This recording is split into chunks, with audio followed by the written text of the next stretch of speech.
আপনার অন্তরে যা আছে, আপনারা যে যে বাধ্য করে তার কথা বইলে দেন না। আপনারা কি করবে বলেন? আপনারা খুন করবে। আপনি প্রায় 80 বছর বাঁচছেন, আর কয় বছরই বা বাঁচবেন? আপনি কি খাবেন, কি বাঁচবেন? আপনি বরং যদি আপনার আর্মি মেরে ফেলে, আপনার যদি ভারতীয় আধিপত্যবাদ গুলি করে, আপনাকে যদি হত্যা করা হয়, কিন্তু সেই রক্তের বিনিময়ে যদি আপনি শহীদদের রক্তের বিনিময়ে নতুন বাংলাদেশ গড়ে যেতে পারেন, আগামী 1000 বছর বাংলাদেশের মানুষ নামাজে প্রার্থনায় আপনার জন্য শুধু দোয়া করবে।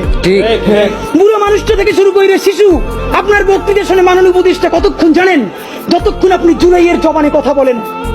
বাংলাদেশে গত 50 বছরে কোন রাষ্ট্রপ্রধানের 30 মিনিট 40 মিনিটের বক্তৃতা, রিক্সা চালক, ভ্যান চালক, সবজি বিক্রেতা, বিশ্ববিদ্যালয়ের প্রফেসর, ছাত্র জনতা আধা ঘন্টা বসে তার বক্তৃতা শুনে নজির নাই, যেটা আপনারটা হইছে। এটা কিন্তু আপনার চেহারা দেখে না।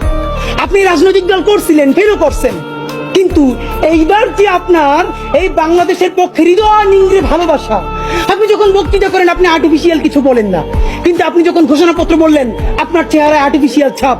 ইদানিং আপনি স্ক্রিপ্ট দেখে দেখে বক্তৃতা করেন, এগুলো আমরা চাই না। মাননীয় প্রধান উপদেষ্টা আপনার একটা কথা বলি, আমরা আগেও বলেছি এই সরকারের সকল উপদেষ্টার এক পা অন্য দেশে, বিপদ হইলে ভাইগে যাবে, কিন্তু আমরা দৃঢ়ভাবে বিশ্বাস করি আপনি ভাগবেন না। এর প্রমাণ, আপনি যদি ভাগতেন এই পৃথিবীর কোন দেশ আপনারে রাখতে চায় না বলেন? তাহলে হাসিনার আমলেও 10 তলা বিল্ডিং বাইয়া আপনার আদালতে হাজিরা আপনি দিতে আসতেন না। আপনি তখনই বিদেশ থাকতে পারতেন।